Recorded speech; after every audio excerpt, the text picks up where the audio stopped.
Hi hello ನಮಸ್ಕಾರ ಸ್ನೇಹಿತರೆ, Abhi serial update ಚಾನಲ್ಗೆ ಸ್ವಾಗತ. ರಾಮಾಚಾರಿ ಇಂದಿನ ಸಂಚಿಕೆಯಲ್ಲಿ ಏನಾಗ್ತಿದೆ ಅಂತ ನೋಡ್ಕೊಂಡು ಬರೋಣ ಬನ್ನಿ. ಇತ್ತ ರಾಮಾಚಾರಿ ಮನೆತ ಮತ್ತು ಸಕ್ಸೇನಾ ಮುಂದೆ ರಾಮಾಚಾರಿ ಮೇಲೆ ನನಗೆ ಕೋಪ ಕುದಿತಾ ಇತ್ತು. ಅವನನ್ನೇ ಎಲ್ಲರೂ ಹೊಗಳುತ್ತಿದ್ದರು. ನಾನು ಅವನ ಮುಂದೆ ನಗುತ್ತಾ ಮಾತನಾಡ್ತಿದ್ದೆ. ಅವನ ಮೇಲೆ ಬಹಳ ಕೋಪ, ಅಸೂಯೆ ಇತ್ತು. ನಾನೇ ಅವನನ್ನು ಮುಗಿಸಿಬಿಡೋಣ ಅಂತ ಕಾಯ್ತಾ ಇದ್ದೆ. ಆದರೆ ದೇವರುಗಳ ಥರ ನೀವು ಬಂದು ಅವನನ್ನು ಕೊಲೆ ಮಾಡಿ ನನಗೆ ತುಂಬ ಸಂತೋಷ ಆಗುವಂತೆ ಮಾಡಿದ್ದೀರಾ. ಅದಕ್ಕೆ ಥ್ಯಾಂಕ್ಸ್ ಹೇಳಿ ಹೋಗೋಣ ಅಂತ ಬಂದೆ ಅಂತ ಹೇಳುತ್ತಾನೆ. ಆಗ ಸಕ್ಸೇನಾ, ನೀವು ಹೇಳ್ತಿರೋದೆಲ್ಲ ನಿಜಾನ? ನನಗೆ ನಂಬೋಕೆ ಆಗ್ತಾ ಇಲ್ಲ ಅಂತ ಹೇಳುತ್ತಾನೆ. ಆಗ ಮಾನ್ಯತಾ, ಹೌದು, ಅವನು ಹೇಳ್ತಾ ಇರೋದು ನಿಜಾನೇ. ಇವನು ರಾಮಾಚಾರಿ ಅವಳಿ ಸಹೋದರ ಆಗಿದ್ದರೂ ಮೊದಲು ಇವನು ರೌಡಿ ಇದ್ದ. ಇವನ ಗುಣ ಸ್ವಭಾವ ಎಲ್ಲ ನನಗೆ ಗೊತ್ತು. ಮೊದಲು ಇವನು ನನ್ನ ಕಡೆನೇ ಇದ್ದ, ಆಮೇಲೆ ಇವನು ಒಳ್ಳೆಯನಾಗ್ಬಿಟ್ಟ. ಈಗ ಅರ್ಥ ಆಗ್ತಾ ಇದೆ, ಇವನು ಬದಲಾಗಿಲ್ಲ. ಇವನು ಬದಲಾಗಿರೋ ಥರ ನಾಟಕ ಆಡ್ತಿದ್ದಾನೆ ಅಂತ ಈಗ ನನಗೆ ಗೊತ್ತಾಯಿತು ಅಂತ ಹೇಳ್ತಾರೆ. ಆಗ ಕೃಷ್ಣ, ಹೌದು, ನೀವು ಹೇಳೋದು ನಿಜ. ನನ್ನ ಸಮಸ್ಯೆನ ನೀವೆಲ್ಲರೂ ಸೇರಿಕೊಂಡು ಬೇರು ಸಮೇತ ಕಿತ್ತಾಕಿದ್ದಕ್ಕೆ ಥ್ಯಾಂಕ್ಸ್. ಈ ವಿಷಯ ನನ್ನ ಹೆಂಡತಿಗೆ ಹೇಳಿದರೆ ಎಲ್ಲಿ ಅವಳು ಚಾರು ಹತ್ತಿರ ಬಾಯಿ ಬಿಡ್ತಾಳೆ ಅಂತ ಅವಳ ಹತ್ತಿರ ಈ ವಿಷಯ ಹೇಳಿರಲಿಲ್ಲ. ಚಾರು ಮೇಡಮ್ ನಿಮಗೆ ಮಗಳಾಗಿರುವುದರಿಂದ ನೀವೆಲ್ಲರೂ ರಾಜಿಯಾಗಿ ರಾಮಾಚಾರಿನ ಒಪ್ಪಿಕೊಂಡು ಬಿಟ್ಟರೆ ಅಂತ ನಿಮ್ಮ ಹತ್ತಿರನೂ ಈ ವಿಷಯ ಮುಚ್ಚಿಟ್ಟಿದ್ದೆ. ಇವತ್ತು ನನಗೆ ಸಂತೋಷ ಆಗ್ತಿದೆ. ರಾಮಾಚಾರಿ ಸಾವಿಗೆ ಕಾರಣವಾಗಿರುವ ನಿಮ್ಮೆಲ್ಲರಿಗೂ ಥ್ಯಾಂಕ್ಸ್ ಹೇಳಿದರೂ ಸಾಲದು. ಎಷ್ಟೇ ಥ್ಯಾಂಕ್ಸ್ ಹೇಳಿದರೂ ಸಾಲದು. ಅದಕ್ಕೆ ನನ್ನ ಶತ್ರುವನ್ನು ಕೊಂದ ನಿಮಗೆ ಥ್ಯಾಂಕ್ಸ್ ಹೇಳಿ ಹೋಗೋಣ ಅಂತ ಇಲ್ಲಿಗೆ ಬಂದೆ ಅಂತ ಹೇಳುತ್ತಾನೆ. ಆಗ ಇದನ್ನೆಲ್ಲ ಮರೆಯಲ್ಲಿ ನಿಂತು ಕೇಳುತ್ತಿದ್ದ ರುಕ್ಕು ಬಂದು ಕೃಷ್ಣ ಅಂತ ಕೂಗುತ್ತಾಳೆ. ಅಲ್ಲಿ ರುಕ್ಕು ನೋಡಿ ರಾಮಾಚಾರಿಗೆ ಗಾಬರಿ ಆಗುತ್ತದೆ. ಆಗ ರುಕ್ಕು, ಕೃಷ್ಣ, ನೀನು ಹೇಳುತ್ತಿರೋದೆಲ್ಲ ನಿಜಾನ? ನನಗೆ ನಂಬೋದಕ್ಕೆ ಆಗ್ತಿಲ್ಲ. ನಾನು ಇಲ್ಲಕ್ಕೆ ಇದ್ದಿದ್ದೀನಿ ಅಂತ ಯೋಚನೆ ಮಾಡ್ತಿದ್ದೀಯಾ? ಇಷ್ಟೊತ್ತು ಇವರನ್ನೆಲ್ಲ ಹೊಗಳಿ ಥ್ಯಾಂಕ್ಸ್ ಹೇಳ್ತಾ ಇದೆಯಲ್ಲ. ಆ ಗ್ಯಾಂಗ್ನಲ್ಲಿ ನಾನು ಒಬ್ಬಳು. ನೀನು ರಾಮಾಚಾರಿ ಕಡೆಯವನು ಅಂತ ನನ್ನಿಂದ ಎಲ್ಲ ಮುಚ್ಚಿಟ್ಟು ಭಯದಿಂದ ಎಲ್ಲ ಕೆಲಸ ಮಾಡಿದ್ದೀವಿ ಅಂತ ಹೇಳಿದಾಗ, ಅದಕ್ಕೆ ರಾಮಾಚಾರಿ ಎಲ್ಲ ಕೆಲಸ ಮಾಡಿದ್ದೀವಿ ಅಂತ ಅಂದರೆ ಏನು ಅಂತ ಕೇಳ್ತಾನೆ. ಆಗ ರುಕ್ಕು, ರಾಮಾಚಾರಿಗೆ ಮೊದಲು ಚುಚ್ಚಿದ್ದೆ ನಾನು. ನನ್ನನ್ನು ಅಲ್ಲಿ ನೋಡಿ ಅವನು ಗಾಬರಿಯಾಗಿ ಬಿಟ್ಟು ಬಾಯಿಗೆ ಬಟ್ಟೆ ತುರುಕಿದ್ರಿಂದ ಅವನು ಏನು ಮಾತಾಡಲಿಲ್ಲ ಅಂತ ಹೇಳುತ್ತಾಳೆ. ಆಗ ಮಾನ್ಯತಾ, ರುಕ್ಕು, ಬರೀ ನಿನ್ನ ಬಗ್ಗೆನೇ ಹೇಳ್ತಾ ಇದೆಯಲ್ಲ, ನಿನ್ನ ಗಂಡನಿಗೆ ನಮ್ಮ ಬಗ್ಗೆನೂ ಹೇಳು ಅಂತ ಹೇಳಿದಾಗ ರುಕ್ಕು, ಮಾನ್ಯತಾ ಮತ್ತು ಸಕ್ಸೇನಾ ಮತ್ತು ತಾನು ಎಲ್ಲರೂ ಕೂಡಿ ರಾಮಾಚಾರಿಯನ್ನು ಕೊಲೆ ಮಾಡಿದ ಕುರಿತು ಎಲ್ಲ ವಿವರವಾಗಿ ಹೇಳಿ, ಕೃಷ್ಣ, ನೀನು ಈಗಲಾದರೂ ಬದಲಾಗಿದೆಯಲ್ಲ, ನನಗೆ ಅಷ್ಟೇ ಸಾಕು. ನಾನು ಒಂಟಿಯಾಗಿದ್ದಾಗಲೇ ಹೀಗೆಲ್ಲ ಮಾಡಿದೆ. ಇನ್ನು ಮುಂದೆ ನಿನ್ನ ಜೊತೆ ಇದ್ದರೆ ನಾನು ಹೇಗೆಲ್ಲ ಆಟ ಆಡ್ತೀನಿ ನೋಡು ಅಂತ ಹೇಳ್ತಾಳೆ. ಅದನ್ನೆಲ್ಲ ಕೇಳಿ ರಾಮಾಚಾರಿ ಗಾಬರಿಯಾಗುತ್ತಾನೆ. ಆಗ ಮಾನ್ಯತಾ, ಕಿಟ್ಟಿ, ನಾನು ಇಷ್ಟೆಲ್ಲ ಯಾಕೆ ಮಾಡಿದೆ ಗೊತ್ತಾ? ರಾಮಾಚಾರಿ ಹೆಂಡತಿಯಾಗಿರೋ ನನ್ನ ಬೇಬಿನ ಮತ್ತೆ ನನ್ನ ಬೇಬಿಗಾಗಿ ವಾಪಸ್ ಪಡ್ಕೋಬೇಕಾಗಿತ್ತು. ನನ್ನ ಬೇಬಿನ ಮುದ್ದಾಗಿ ಸಾಕಿ ಆ ಮಿಡಲ್ ಕ್ಲಾಸ್ ದರಿದ್ರ ರಾಮಾಚಾರಿ ಜೊತೆ ಬದುಕೋದು ನನಗೆ ನೋಡೋಕೆ ಆಗ್ತಾ ಇರಲಿಲ್ಲ. ನನ್ನ ಬೇಬಿನ ಬದಲಾಯಿಸಿ ಅವಳನ್ನು ನನ್ನ ಹತ್ತಿರ ಕರ್ಕೊಂಡು ಬರೋಕ್ಕೆ ನಾನು ಎಷ್ಟೋ ಪ್ರಯತ್ನ ಪಟ್ಟರೆ, ಆದರೂ ಅವಳ ಮನಸ್ಸು ಬದಲಾಗಲೇ ಇಲ್ಲ. ಆದ್ದರಿಂದ ಈ ದರಿದ್ರ ರಾಮಾಚಾರಿ ಬದುಕಿರೋವರೆಗೆ ನನ್ನ ಬೇಬಿ ನನಗೆ ಸಿಕ್ಕುವುದಿಲ್ಲ ಅಂತ ನನಗೆ ಗೊತ್ತಾಯಿತು. ಅದಕ್ಕೆ ಈ ನಿರ್ಧಾರ ತಗೊಂಡೆ. ಆ ರಾಮಾಚಾರಿ ಸತ್ತರೆ ಮಾತ್ರ ಅವಳು ನನ್ನ ಹತ್ತಿರ ಬರ್ತಾಳೆ. ಅದಕ್ಕೆ ಇಷ್ಟೆಲ್ಲ ಪ್ಲಾನ್ ಮಾಡಿ ರಾಮಾಚಾರಿ ಮುಗಿಸಿಬಿಟ್ಟೆ ಅಂತ ಹೇಳ್ತಾಳೆ. ಆಗ ರುಕ್ಕು, ಮಾನ್ಯತಾ ಅವರೇ, ಏನು ನಿಮ್ಮ ಬಗ್ಗೆ ಹೇಳ್ಕೊತಿದ್ದೀರಾ?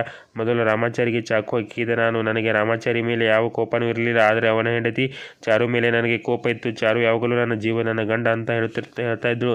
ಅದಕ್ಕೆ ರಾಮಾಚಾರಿಯ ಮುಗಿಸಿಬಿಟ್ರೆ ಅವಳ ಕತ್ತಲ್ಲಿ ತಾಳಿ ಇಲ್ಲದೆ, ಹಣೆಯಲ್ಲಿ ಕುಂಕುಮ ಇಲ್ಲದೆ ಅವಳು ಹತ್ತು ಗೋಳಾಡುವುದನ್ನು ನಾನು ಕಣ್ತುಂಬ ನೋಡಿ ಆನಂದ ಪಡಬೇಕು ಅಂತಲೇ ನಾನು ಈ ಕೆಲಸಕ್ಕೆ ಕೈ ಹಾಕಿದ್ದು. ಇಷ್ಟು ದಿನ ಮುತ್ತಿದಾಗಿದ್ದಾರೆ ಚಾರು, ಈಗ ವಿಧವೆಯಾಗಿದ್ದು ಇದು ನೋಡೋಕ್ಕೆ ನನಗೆ ಎಷ್ಟು ಖುಷಿ ಆಗ್ತಿದೆ ಗೊತ್ತಾ ಅಂತ ಹೇಳಿ ನಗುತ್ತಾಳೆ. ಆಗ ರಾಮಾಚಾರಿ ಮನಸ್ಸಿನಲ್ಲಿ, ನಿಮ್ಮ ಮನಸ್ಸಿನಲ್ಲಿ ಇಷ್ಟೊಂದು ದ್ವೇಷವಿತ್ತಾ ಅಂತ ಅಂದುಕೊಳ್ಳುತ್ತಾನೆ. ಆಗ ಮಾನ್ಯತಾ, ರುಕ್ಕು, ಅದು ಬಾಯಲ್ಲಿ ಹೇಳೋದು ಬೇಕಾಗಿಲ್ಲ. ಈಗ ನೀನು ಎಷ್ಟೊಂದು ಖುಷಿಯಾಗಿದೆಯಾ ಅಂತ ನಿನ್ನ ನೋಡಿದರೆ ಗೊತ್ತಾಗುತ್ತೆ ಅಂತ ಹೇಳುತ್ತಾಳೆ. ಆಗ ಜೆಕೆ, ಏನು ನಿಮ್ಮ ಬಗ್ಗೆ ಹೇಳ್ತಿದ್ದೀರಲ್ಲ, ಇದರಲ್ಲಿ ಭಾಗಿಯಾಗಿರುವ ಸಕ್ಸೇನಾ ಬಗ್ಗೆನೂ ಹೇಳಿ ಅಂತ ಹೇಳ್ತಾನೆ.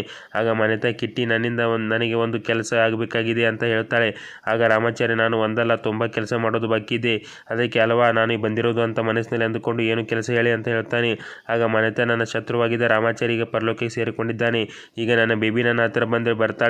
ಸ್ವಲ್ಪ ಟೈಮ್ ತಗೊಳುತ್ತೆ, ಆದರೆ ಅಲ್ಲಿವರೆಗೆ ನನಗೆ ಕಾಯೋಕ್ಕಾಗಲ್ಲ. ಹೇಗಿದ್ದರೂ ನೀನು ಆ ಮನೆಯಲ್ಲಿ ಇರ್ತೀಯಲ್ವಾ? ನೀನು ಮನಸ್ಸು ಮಾಡಿದರೆ ನನ್ನ ಬೇಬಿನ ಆದಷ್ಟು ಬೇಗ ನನ್ನ ಹತ್ತಿರ ಕಳಿಸಬಹುದು ಏನಂತೀಯ ಅಂತ ಕೇಳ್ತಾನೆ.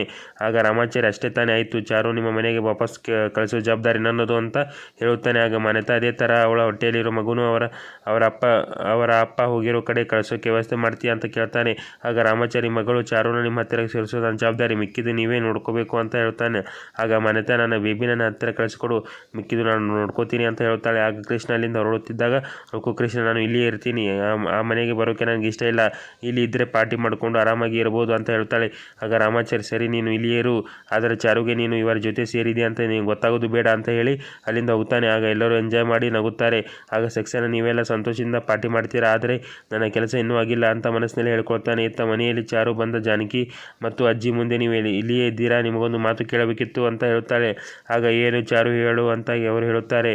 ಆಗ ಚಾರು ಅತ್ತೆಮ್ಮ ಸೀಮಂತ ಎಷ್ಟನೇ ತಿಂಗಳಿಗೆ ಮಾಡ್ತಾರೆ ಅಂತ ಕೇಳುತ್ತಾಳೆ. ಇದನ್ನು ಕೇಳಿ ಜಾನಕಿ ಮತ್ತು ಅಜ್ಜಿ ಗಾಬರಿಯಾಗಿ 7ನೇ ತಿಂಗಳಿಗೆ ಇಲ್ಲವೇ 9 ತಿಂಗಳಿಗೆ ಮಾಡ್ತಾರಮ್ಮ ಅಂತ ಹೇಳುತ್ತಾರೆ. ಆಗ ಚಾರು, ಈಗ ನನಗೆ 6 ತಿಂಗಳು ನಡೀತಾ ಇದೆ, ಮುಂದಿನ 7 ತಿಂಗಳು ಆಗುತ್ತೆ, ನನ್ನ ಸೀಮಂತ 7 ತಿಂಗಳಿಗೆ ಮಾಡೋಣವಾ ಅಥವಾ 9 ತಿಂಗಳಿಗೆ ಮಾಡೋಣವಾ ಅಂತ ಕೇಳುತ್ತಾಳೆ. ಆಗ ಜಾನಕಿ ಅಜ್ಜಿ ಕಡೆ ನೋಡುತ್ತಾಳೆ. ಆಗ ಚಾರು, ನನ್ನ ಪ್ರಶ್ನೆಗೆ ಉತ್ತರ ಕೊಡದೆ ಇಬ್ಬರು ಮುಖ ನೋಡ್ಕೊಳ್ತಿದ್ರಲ್ಲ ಅಂತ ಹೇಳಿ, ಅಜ್ಜಿ 9 ತಿಂಗಳು ಅಂದರೆ ಹೊಟ್ಟೆ ತುಂಬ ಮುಂದೆ ಬಂದಿರುತ್ತೆ, ಸೀರೆ ಉಟ್ಕೊಳ್ಳೋಕ್ಕೆ ಅಲಂಕಾರ ಮಾಡ್ಕೊಳ್ಳೋಕ್ಕೆ ತುಂಬ ಕಷ್ಟ ಆಗುತ್ತೆ, ಓಡಾಡೋದಕ್ಕೂ ಕಷ್ಟ ಆಗುತ್ತೆ, ಅದಕ್ಕೆ 7 ತಿಂಗಳ ಸೀಮಂತ ಮಾಡೋಣ ಅಂತ ಹೇಳಿದಾಗ ಜಾನಕಿ, ಅದಕ್ಕೇನು ಮಾಡೋಣ, ನೀನು ಯಾವತ್ತೂ ನಗನಗ್ತಾ ಇರಬೇಕು, ನೀನು ನಗನಗ್ತಾ ಇದ್ದರೆ ನಿನ್ನ ಹೊಟ್ಟೆಯಲ್ಲಿರೋ ಮಗು ಆರೋಗ್ಯವಾಗಿರುತ್ತೆ ಮತ್ತು ನಾವು ಸಂತೋಷವಾಗಿರ್ತೀವಿ ಅಂತ ಹೇಳುತ್ತಾರೆ. ಆಗ ಚಾರು, ಸರಿ ಅಜ್ಜಿ, ನನಗೆ ಮುಂದಿನ ತಿಂಗಳು ಯಾವಾಗ ಬರುತ್ತೋ ಅಂತ ಅನಿಸ್ತಾ ಇದೆ ಅಂತ ಹೇಳಿ ಅಲ್ಲಿಂದ ಎದ್ದು ಹೋಗುತ್ತಾರೆ. ಆಗ ಅಜ್ಜಿ ಜಾನಕಿ, ಏನಿದು ಚಾರು, ನಿನ್ನೆವರೆಗೂ ನಾ ಬದುಕಲ್ಲ ಅಂತ ಕಣ್ಣೀರು ಹಾಕ್ತಾ ಇದ್ದಳು, ಇವತ್ತು ಇಷ್ಟು ಉಲ್ಲಾಸದಿಂದ ಸಂತೋಷವಿದ್ದಾಳೆ ಏನಂತ ನನಗೆ ಅರ್ಥ ಆಗ್ತಾನೆ ಇಲ್ಲ ಅಂತ ಹೇಳ್ತಾಳೆ. ಆಗ ಈ ಜಾನಕಿ, ಕಾಲಕ್ಕೆ ಎಲ್ಲ ದುಃಖನ ಮರೆಸೋ ಶಕ್ತಿ ನೀಡುತ್ತೆ ಅಂತ ಹೇಳ್ತಾರಲ್ಲ ಅತ್ತೆ, ಈಗ ನಮ್ಮ ಚಾರು ನೋಡಿದರೆ ಅದು ನಿಜ ಅನಿಸ್ತಾ ಇದೆ ಅಂತ ಹೇಳ್ತಾಳೆ. ಆಗ ಅಜ್ಜಿ, ನಿನ್ನ ಮಾತು ನಿಜಾನೇ, ಆದರೆ ಅವಳು ಇಷ್ಟು ಬೇಗ ಹೇಗೆ ಬದಲಾದಳು ಅಂತ ಹೇಳ್ತಾಳೆ. ಆಗ ಜಾನಕಿ, ನಿಮ್ಮ ಮಗ ಹೇಳಿದ ಮಾತನ್ನು ಅವಳು ಗಂಭೀರವಾಗಿ ತಗೊಂಡಿದ್ದಾಳೆ ಅನಿಸುತ್ತೆ ಮತ್ತು ಅವಳು ರಾಮಾಚಾರಿ ನನ್ನ ಜೊತೆ ಇರದೇ ಇದ್ದರೂ ಇನ್ನು ಮುಂದೆ ರಾಮಾಚಾರಿ ನನ್ನ ಜೊತೆ ಇದ್ದಾನೆ ಅಂತಾನೆ ನಾನು ಬದುಕ್ತೀನಿ ಅಂತ ಹೇಳಿದ್ದಾಳಲ್ಲ, ಅದಕ್ಕೆ ಅವಳು ಧೈರ್ಯ ತಂದುಕೊಂಡಿದ್ದಾಳೆ ಅನಿಸುತ್ತೆ ಅಂತ ಹೇಳ್ತಾಳೆ. ಆಗ ಅಲ್ಲಿಯೇ ನಿಂತಿದ್ದ ಮುರಾರಿ ತನ್ನ ಮನಸ್ಸಿನಲ್ಲಿ, ರಾಮಾಚಾರಿ ಬದುಕಿರದಿದ್ದರೆ ಚಾರು ಅತ್ತಿಗೆ ಇಷ್ಟೊತ್ತಿಗೆ ಏನಾಗ್ತಿದ್ರು, ರಾಮಾಚಾರಿಗೆ ಏನೂ ಆಗದೇ ಇರುವುದರಿಂದ ಈಗ ಅತ್ತಿಗೆ ಜೀವಂತ ಇದ್ದಾರೆ ಅಂತ ಅಂದುಕೊಳ್ಳುತ್ತಾನೆ.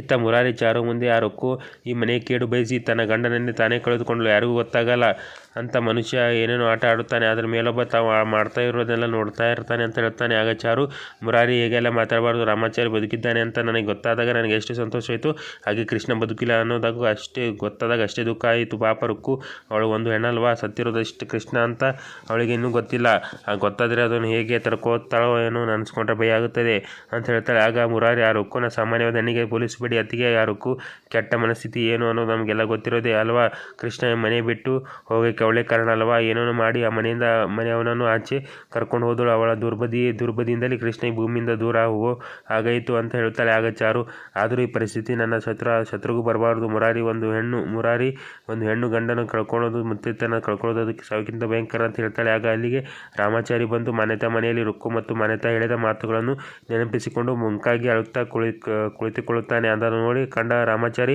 ಏನಾಯ್ತು, ಯಾಕೆ ಕೇಳ್ತಿದ್ಯಾ, ನೀನು ಎಲ್ಲಿ ಹೋಗಿದ್ದೆ ಅಂತ ಕೇಳ್ತಾಳೆ. ಆಗ ರಾಮಾಚಾರಿ, ಆ ರಾಕ್ಷಸರ ಗುಂಪನ್ನು ನೋಡೋಕ್ಕೆ ಹೋಗಿದ್ದೆ ಮೇಡಮ್, ನಿಮ್ಮ ಅಮ್ಮ ಆ ನವದೀಪ್ ಇರೋ ಜಾಗಕ್ಕೆ ಹೋಗಿದ್ದೆ ಅಂತ ಹೇಳ್ತಾನೆ. ಆಗ ಮುರಾರಿ, ನಿನಗೆ ತಲೆ ಕಟ್ಟಿದ್ಯಾ, ರಾಮಾಚಾರಿ ನೀನು ಬದುಕಿದೆಯಾ ಅಂತ ಗೊತ್ತಾದರೆ ಅವರು ನಿನ್ನ ಸುಮ್ಮನೆ ಬಿಡ್ತಾರಾ ಅಂತ ಕೇಳುತ್ತಾನೆ.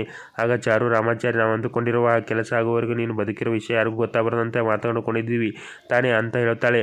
ಆಗ ರಾಮಾಚಾರಿ, ನಾನು ಅಲ್ಲಿಗೆ ರಾಮಾಚಾರಿ ಹೋಗಿರಲಿಲ್ಲ ಚಾರು ಮೇಡಮ್, ಕೃಷ್ಣಾಗಿ ಹೋಗಿದ್ದೆ, ಆ ಶತ್ರುಗಳು ಸೇರಿಕೊಂಡು ಅವರನ್ನು ಗಂಬಿಸಿ ಅವರನ್ನು ನಾಶ ಮಾಡಬೇಕು ಅಂತ ಪ್ಲ್ಯಾನ್ ಮಾಡಿಕೊಂಡು ಹೋದೆ, ಅಲ್ಲಿಗೆ ಹೋಗಿ ನಾನೇನು ಕೃಷ್ಣ ಅಂತ ಹೇಳ್ಕೊಂಡೆ, ನನಗೂ ಕೃಷ್ಣ ಮೇಲೆ ಕೋಪ ಇತ್ತು, ನೀವು ಕೃಷ್ಣ ಸಾಯಿಸಿದ್ದು ಒಳ್ಳೆಯದು ಮಾಡಿದ್ದೀರಿ ಅಂತ ಅವರಿಗೆ ಥ್ಯಾಂಕ್ಸ್ ಹೇಳಿದೆ ಅಂತ ಹೇಳುತ್ತಾನೆ. ಆಗ ಚಾರು, ಅದಕ್ಕೆ ಅವ್ರು ಏನಂದರು ಅಂತ ಕೇಳ್ತಾಳೆ. ಆಗ ರಾಮಾಚಾರಿ, ಅವರು ಸಂತೋಷದ ಕುಣಿದು ಕುಪ್ಪಳಿಸಿದರು, ಆದರೆ ಅಲ್ಲಿಗೆ ಹೋದ ಮೇಲೆ ಗೊತ್ತಾಯಿತು ನಮ್ಮ ಶತ್ರುಗಳ ಜೊತೆ ನಮ್ಮ ಮನೆಯೊಬ್ಬಳು ದ್ರೋಹಿ ಸೇರಿಕೊಂಡಿದ್ದಾಳೆ ಅಂತ ಹೇಳಿದಾಗ, ಆಗ ಚಾರು, ದ್ರೋಹಿನ ಯಾರು ರಾಮಾಚಾರಿ ಅಂತ ಕೇಳ್ತಾಳೆ.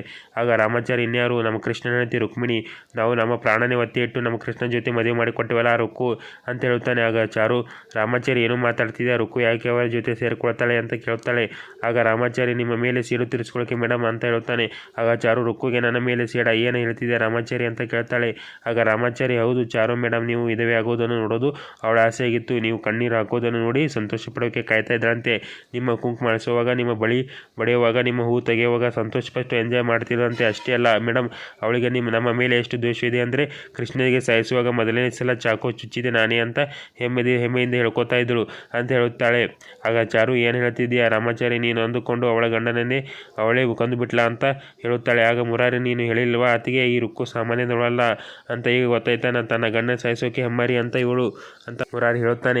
ಆಗ ಚಾರು, ಕೃಷ್ಣ, ರುಕ್ಕುವನ್ನು ಒಂದು ಮಾಡಬೇಕು, ಅವರ ಸಂಸಾರ ಸರಿ ಮಾಡಬೇಕು ಅಂತ ನಾವೆಲ್ಲರೂ ಎಷ್ಟು ಕಷ್ಟಪಟ್ಟೀವಿ, ಅವಳು ಕೃತಜ್ಞ ಹೇಳದೇ ಇದ್ದರೂ ಪರವಾಗಿಲ್ಲ, ಆದರೆ ನಮ್ಮ ಮೇಲೆ ಸೇಡು ತೀರಿಸ್ಕೊಳ್ಳೋಕೆ ಹೋಗಿ ಅವಳ ಗಂಡನ ಅವಳ ಕೈಯಾರೆ ಕೊಂದುಬಿಟ್ಲಲ್ಲ ರಾಮಾಚಾರಿ ಅಂತ ಅಳ್ತಾ ಹೋಗುತ್ತಾಳೆ. ಆಗ ರಾಮಾಚಾರಿ, ರಾಮಕೃಷ್ಣನಿಗೆ ಮೊದಲು ಚಾಕು ಹಾಕಿದೆ ಅವಳೇ ಅಂತ ನನ್ನ ಮುಂದೆ ಅವಳೇ ಹೇಳಿದಳು ಅಂತ ಹೇಳುತ್ತಾನೆ. ಇಲ್ಲಿಗೆ ಎಪಿಸೋಡ್ ಮುಗಿತೆ. ಧನ್ಯವಾದಗಳು.